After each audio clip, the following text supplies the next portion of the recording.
The Boxcar Children, Chapter 1. The 4 Hungry Children.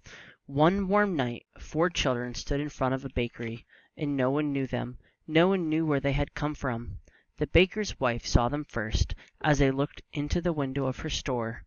The little boy was looking at the cakes, and the big boy was looking at the loaves of bread, and the 2 girls were looking at the cookies. Now the baker's wife did not like children. She did not like boys at all. So she came to the front of the bakery and listened, looking very cross. "The cake is good, Jessie," the little boy said. He was about 5 years old. "Yes, Benny," said the big girl, "but bread is better for you, isn't it, Henry?" "Oh, yes," said Henry. "We must have some bread, and cake is not good for Benny and Violet." "I like bread best anyways," said Violet.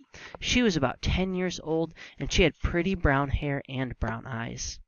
"That is just like you, Violet," said Henry, smiling at her. "Let's go into the bakery. Maybe they will let us stay here for the night." The baker's wife looked at them as they came in. "I want 3 loaves of bread, please," said Jessie. She smiled politely at the woman, but the woman did not smile. She looked at Henry as he put his hand in his pocket for the money. She looked cross, but she sold him the bread. Jessie was looking around too, and she saw a long red bench under each window of the bakery. The benches had flat red pillows on them. "Will you let us stay here for the night?" Jessie asked. "We could sleep on those benches, and tomorrow we would help you wash the dishes and do things for you." Now the woman liked this. She did not like to wash dishes very well. She would love to have a big boy to help her with work. "Where are your father and mother?" she asked. "They are dead," said Henry. "We have a grandfather in Greenfield, but we don't like him," said Benny. Jessie put her hand over the little boy's mouth before he could say more. "Oh, Benny, keep still," she said. "Why don't you like your grandfather?" asked the woman. "He is our father's father, and he didn't like our mother," said Henry. "So we didn't think he would like us. We are afraid he would be mean to us." "Did you ever see him?" asked the woman. "No," answered Henry. "Then why do you think he'd be mean to you?" asked the woman.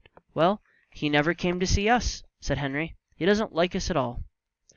"Where did you live before you came here?" asked the woman. But none of the 4 children would tell her.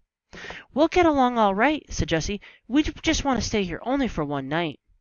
"You may stay here tonight," said the woman at last, "and tomorrow we'll see what we can do." Henry thanked her politely. "We are all pretty tired and hungry," he said. The 4 children sat down on the floor, and Henry cut one of the loaves of the bread into 4 pieces with his knife, and the children began to eat. "Delicious!" said Henry. "Well, I never!" said the woman. She went into the next room and shut the door. "I'm glad she's gone," remarked Benny, eating. "She doesn't like us." "Shh, Benny," said Jessie. "She is good to let us sleep here." After supper the children lay down on the red benches, and Violet and Benny soon went to sleep. But Jessie and Henry could hear the woman talking to the baker. She said, "I'll keep the 3 older children. They can help me, but the little boy must go to the children's home. He is too little, and I cannot take care of him."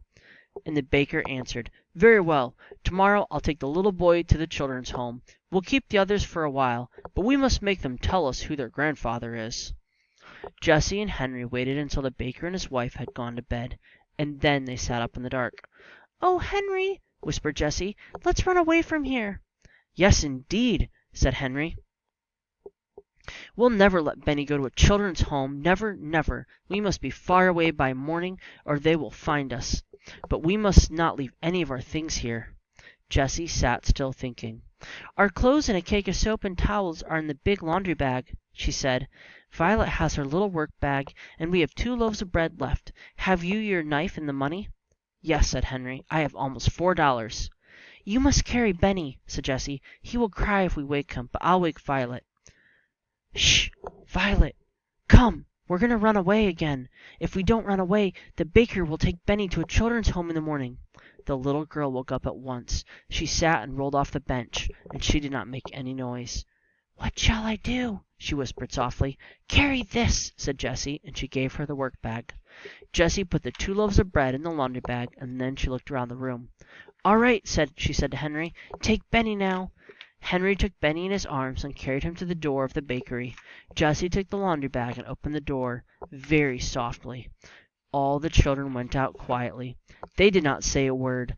Jessie shut the door, and then they all listened. Everything was very quiet, so the 4 children went down the street.